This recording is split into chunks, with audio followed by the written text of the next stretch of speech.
Hello everyone, welcome to my YouTube channel pharma researcher. आज की video में मैं आपके साथ डिस्कस करूंगा फार्मास्यूटिकल केमिस्ट्री सब्जेक्ट से quality control of drugs and pharmaceuticals के ऊपर इंपॉर्टेंट एमसीक्यू क्वेश्चंस। तो इस पर्टिकुलर टॉपिक में आपके डिफरेंट टाइप्स के टॉपिक्स रहते हैं, जैसे कि errors, limit test, sources of impurities in pharmaceuticals, जैसे डिफरेंट सब टॉपिक्स रहते हैं। इन्हीं टॉपिक्स के ऊपर इसमें आपके लिए एमसीक्यू क्वेश्चंस रहेंगे। तो इस वीडियो में मैं आपके साथ 25 एमसीक्यू क्वेश्चन डिस्कस करूंगा। चलिए स्टार्ट करते हैं वीडियो को। आज का पहला क्वेश्चन है, the quality of a product can be maintain by following the. Product की क्वालिटी को कैसे मेंटेन किया जा सकता है, किस चीज़ को फॉलो किया जाता है इसके लिए। For this good manufacturing practices जो हैं वो फॉलो की जाती हैं। जीएमपी गाइडलाइंस डिफरेंट टाइप्स की रहती हैं, वो प्रोडक्ट की क्वालिटी को मेंटेन करने के लिए फॉलो की जाती हैं। Option B is the right answer. Next question है, the term dash is use for factors which directly और indirectly affect the safety, effectiveness and reliability of drugs and drug products. इसमें से हमें फिल इन द ब्लैंक्स में term find out करनी है, किस term को यूज़ किया जाता है उन फैक्टर्स के लिए जो कि ड्रग या फिर ड्रग प्रोडक्ट्स की सेफ्टी, इफेक्टिवनेस एंड रिलायबिलिटी के लिए डायरेक्टली या फिर इनडायरेक्टली रिस्पॉन्सिबल रहते हैं, जिनको अफेक्ट करते हैं। It is quality. Quality term इसमें यूज़ की जाती है। Option A is the right answer. Next question है, factors affecting the drug quality starting from selection of raw material to the finished product available at the drug store and till it is consumed by the consumer comes under। ऐसे factor जो कि drug quality को affect करते हैं, starting from the selection of raw material to the finished product, ठीक है, जो कि हमारे ड्रग स्टोर में अवेलेबल रहते हैं तब तक जब तक कि वो कंज्यूमर उसे कंज्यूम ना कर ले। These comes under total quality control. Option B is the right answer. The next question है, the main areas of quality control of drugs are। quality control of drugs के main areas क्या क्या हैं। इसमें qualitative analysis and quantitative analysis, दोनों type के analysis जो हैं वो इसमें की जाती हैं ड्रग्स की क्वालिटी कंट्रोल के लिए। These are the main areas of quality control of drugs. Option C is right. The next question है, which one of the following is not an important factor for quality control. यहाँ पे different factors दिए गए हैं, इसमें से हमें identify करना है कि कौन सा फैक्टर जो है वो क्वालिटी कंट्रोल के लिए इम्पॉर्टेंट फैक्टर नहीं है। इसमें ऑप्शन ए है, that is drug has a good quality and nature. Drug का क्वालिटी जो है और उसका नेचर अच्छा होना चाहिए, फिजिकली एंड केमिकली प्योर होना चाहिए, क्वालिटी को मेंटेन करे in terms of shelf life and stability, have toxic impurities. Drug product में हमारी टॉक्सिक इम्प्योरिटीज़ जो हैं वो नहीं होनी चाहिए। It is not an important factor. Option D is the right answer. Next question है, dash denotes the differences between measured and true value. Measured and true value का जो डिफरेंस होता है उसे हम किस टर्म के साथ डिनोट करते हैं। It is denoted by error. Option D is the right answer. Next question है, errors could be minimise by understanding its. Errors को हम कैसे मिनिमाइज करेंगे। एरर को मिनिमाइज करने के लिए हमें उसके मैग्नीट्यूड के बारे में अच्छी अंडरस्टैंडिंग होनी चाहिए। Option C is the right answer. Next question है, which one of the following is not a type of error. यहाँ पे डिफरेंट एरर्स दिए गए हैं, इनमें से कौन सा एक एरर का टाइप नहीं है। Systemic error, random error, gross error, ये तीनों ही डिफरेंट टाइप्स के एरर्स होते हैं, लेकिन significant error is not a type of error. Option D is the right answer. Next question है, which of the following is not a source of systematic error. Systematic error होता है, उसमें उसका source given options में से कौन सा नहीं है। ऑप्शन ए है, errors produce during sampling. Sampling के टाइम पे एरर प्रोड्यूस हो सकते हैं। सिस्टमिक एरर में इनकरेक्ट कंसंट्रेशन ऑफ टाइट्रेंट की वजह से भी हो सकता है systemic error. Presence of bubbles in burettes, burettes में अगर बबल्स प्रेजेंट होंगे तो it is not a type of systemic error. Then incorrect formula अगर यूज़ किया जाएगा so that is also considered as a systemic error. तो इसमें option C will be the correct answer.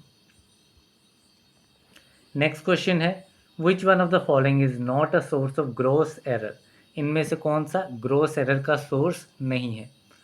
तो ग्रोस एरर में notation mistakes जो होती हैं, calculation errors and transcription errors, ये तीनों जो हैं वो ग्रोस एरर्स में आते हैं, लेकिन लेस ट्रेन्ड ऑपरेटर्स हैं so these does not come under gross error. So option C is right.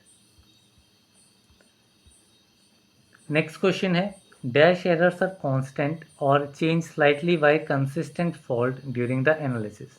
तो किस टाइप के एरर्स जो हैं वो कांस्टेंट होते हैं या फिर स्लाइटली चेंज होते हैं जब एनालिसिस के टाइम कोई कंसिस्टेंट फॉल्ट आता है। So these types of errors are known as determinate errors. So option A is the right answer. Next question है the difference between calculated value and accepted real value is known as. तो ये काफ़ी important question है, काफ़ी बार exam में पूछा जाता है। सो कैलकुलेटेड वैल्यू और जो एक्सेप्टेड रियल वैल्यू होती है उसके बीच का जो डिफरेंस होता है उसे कहा जाता है accuracy. Option A is the right answer. Next question है dash is the precision of a measurement system in which the degree of repeated measurement is considered under the static conditions giving the same result. तो ये simply एक definition है जिसमें कहा गया है कि जो मेजरमेंट सिस्टम होता है उसकी प्रिसीजन को क्या कहा जाता है, जिसमें कि जो डिग्री होती है रिपीटेड मेजरमेंट की उसको कंसीडर किया जाता है स्टैटिक कंडीशंस के अंडर, जो कि सेम रिजल्ट जो है वो हमें देता है। So it is known as reproducibility. Option D is the right answer. The next question है dash is the variation which arises in spite of all the efforts made to keep the conditions constant whether related to instrument और operator and repeating it in a short time span. तो again ये definition है कि किसमें जो है वो इनमें से कौन सी टर्म में एक टाइप की वेरिएशन है जो कि अराइज होती है तब जबकि सारे जो एफर्ट्स होते हैं वो कंडीशंस को कांस्टेंट रखने के लिए किए जाते हैं, जबकि जो फैक्टर्स इंस्ट्रूमेंट ऑपरेटर के साथ रिलेटेड होते हैं और रिपीटिंग होते हैं वो शॉर्ट टाइम स्पैन के लिए रहते हैं। So it is repeatability. Option A is the right answer. Next question है zero before a non zero digit और after a decimal is not considered as. So zero अगर नॉन ज़ीरो डिजिट के पहले या फिर डेसिमल के बाद में होती है तो इसे क्या चीज़ कंसीडर नहीं किया जाता है। So it is not considered as a significant figure. जैसे मान लो अगर टू एक नॉन ज़ीरो डिजिट है, अगर इससे पहले हम ज़ीरो ऐड कर देंगे तो इसकी कोई वैल्यू नहीं रह जाएगी, ठीक है।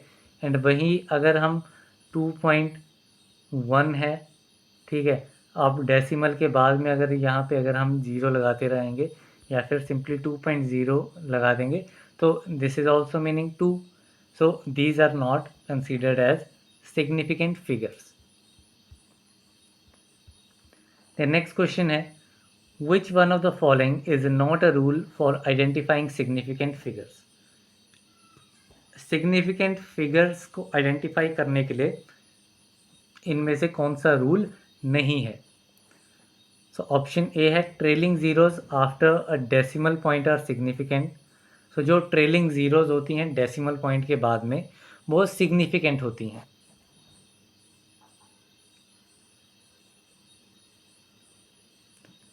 ट्रेलिंग फिगर्स की यहाँ पे बात हो रही है क्योंकि पिछले ऑप्शंस में हमने देखा कि ज़ीरो जो है आफ्टर डेसिमल के बाद में वो सिग्निफिकेंट नहीं होता है, लेकिन अगर ट्रेलिंग ज़ीरो है डेसिमल पॉइंट के बाद में then that is consider as a significant. जो लीडिंग ज़ीरोज़ होंगी आर कंसिडर सिग्निफिकेंट, तो लीडिंग मीन्स स्टार्टिंग में जो जीरोज आएंगी वो सिग्निफिकेंट नहीं होती हैं। zeros between two non-zero digits are significant means 2002, तो इन दोनों zeros की यहाँ पे वैल्यू है। then non-zero digits are significant, जो non-zero digits होते हैं 1 से लेके 9 तक, ये सारे ही डिजिट जो हैं वो सिग्निफिकेंट होते हैं। तो इसमें ऑप्शन बी जो है वो करेक्ट आंसर हो जाएगा। That is it is not a rule for identifying significant figures. Next question है, benzene and carbon tetrachloride are examples of dash solvent. तो बेंजीन एंड कार्बन टेट्राक्लोराइड किस क्लास के solvents हैं? So these are class 1 solvents. Option A is the right answer. ये भी काफ़ी important question है। Next question है, bulk powder and formulated solid doses forms may get affected by dash due to their hygroscopic nature.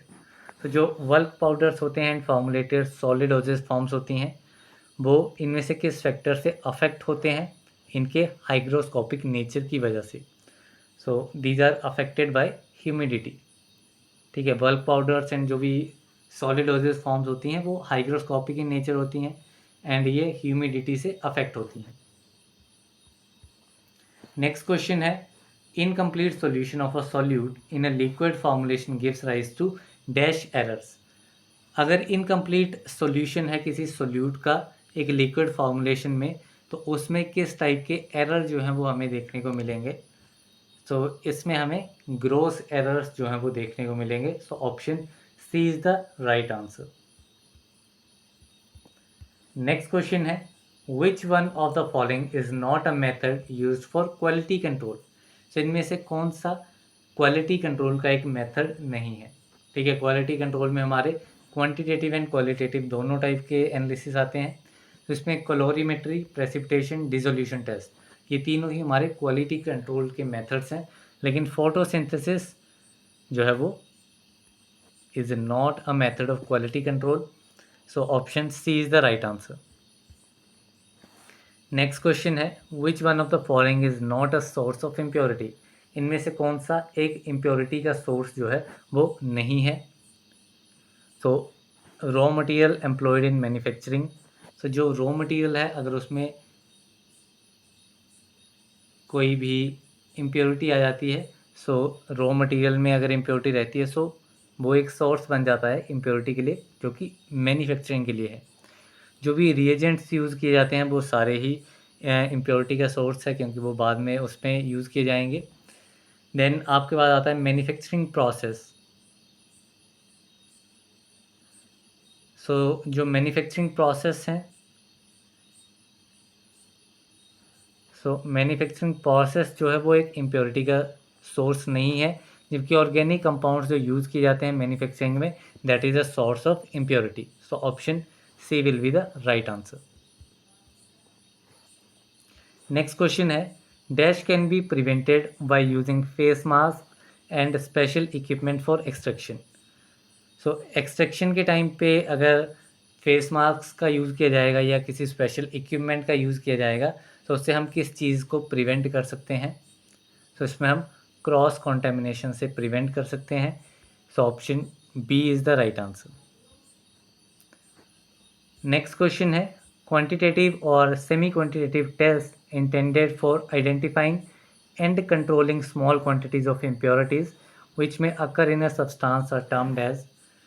तो ऐसे test जो कि quantitative in nature हैं या सेमी क्वांटिटेटिव इन नेचर हैं, जो कि इम्प्योरिटीज़ को आइडेंटिफाई करने के लिए यूज़ किए जाते हैं, तो ऐसे टेस्ट को क्या कहा जाता है? So these are the limit test. Option B is the right answer. Next question है, limit test for are use for finding out the quantity of. So limit test जो है वो किस चीज़ की क्वांटिटी को फाइंड आउट करने के लिए यूज़ किए जाते हैं? सो जो भी हार्मफुल इम्प्योरिटीज़ हैं हमारे सब्सटेंस में, उसमें उनको आइडेंटिफाई करने के लिए लिमिट टेस्ट का यूज़ किया जाता है। So option A is the right answer. Next question है, which one of the following is not a factor to affect the limit test. इनमें से कौन सा फैक्टर जो है वो लिमिट टेस्ट को अफेक्ट नहीं करेगा? So control of personal errors जो है उनको कंट्रोल करना है। This factor can affect the limit test.